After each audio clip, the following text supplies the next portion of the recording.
নমস্কার বন্ধুরা, একটা খুব পুরনো হরোস্কোপ ম্যাচিং টেকনিক আপনাদেরকে বলছি।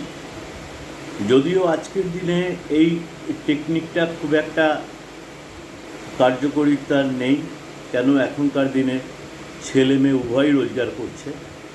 তবুও যারা জ্যোতিষ বিদ্যার্থী তাদের জন্য এই পুরনো হরোস্কোপ ম্যাচিং টেকনিকটা শেয়ার করছি। যে যদি কোনো মহিলা